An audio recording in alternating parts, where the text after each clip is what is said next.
Developed and published by Reverie World Studios and released on March 27, 2015, this fantasy real-time strategy game is still in early access.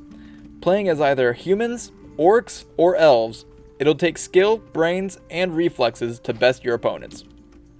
Kingdom Wars 2 Battles, or KW2B, gives you plenty of options to play with. You've got a single-player skirmish mode, where you can fight as any of the game's 3 factions in a customized battle with the AI. You also have a story-driven campaign mode for those preferring a more structured gameplay experience. You can also interact with your friends online through the game's guilds and see how you stack up against other players through the online ranking system. The single player is where the true meat of this game lies.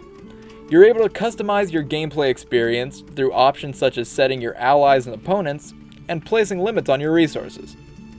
You also have the option to turn on creeps, which will place miniature hostile encampments around the map, hindering your assault on the enemy kingdoms. One unique feature of this game is the zombies option, which causes recently slain corpses to rise from the dead and attack anything in sight. This can be potentially devastating to your armies if you aren't careful.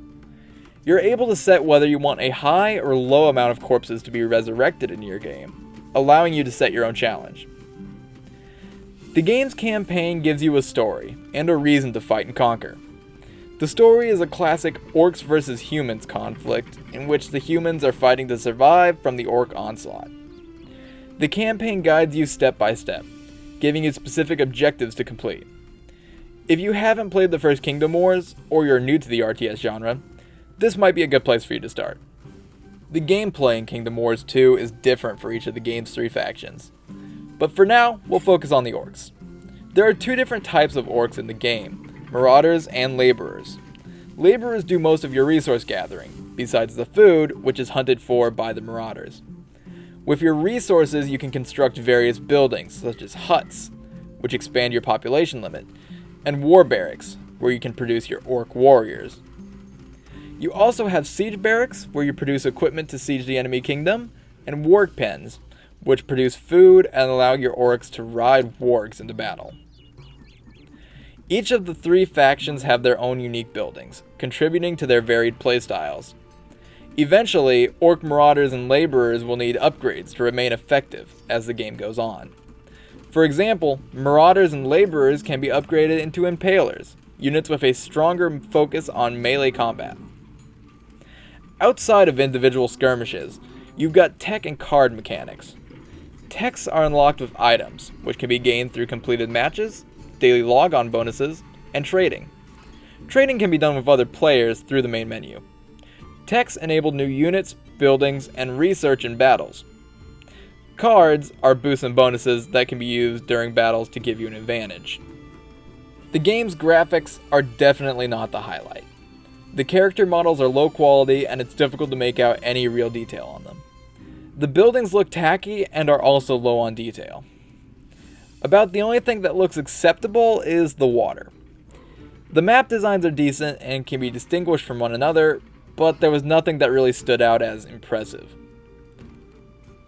The sound design is equally non-captivating. It sets the mood for the game, but doesn't stand out as unique. The voice acting is alright, but still sounds like someone mindlessly reading a script. The units repeat dialogue when given commands, so be prepared to hear, "Would you like a potato?" every time you assign your humans to food production. Want some potatoes? The gameplay is complex yet workable. There's a lot going on at once in each battle, and it's a lot to keep your eye on. It takes some time to get used to and to understand. The game does have some bugs and graphical glitches, but it's nothing game-breaking. The story in Kingdom Wars 2 is lacking in depth as well, and is very linear. The campaign is being released in an episodic fashion, so you can't even reach the conclusion of the story at this time. For now, it mainly just serves as a linear gameplay experience.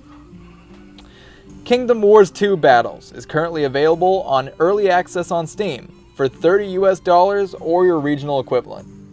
Remember to check out KeenGamer on YouTube for more daily gaming videos, reviews, and giveaways. And visit our website at KeenGamer.com for all the latest news. Thanks for watching, everyone.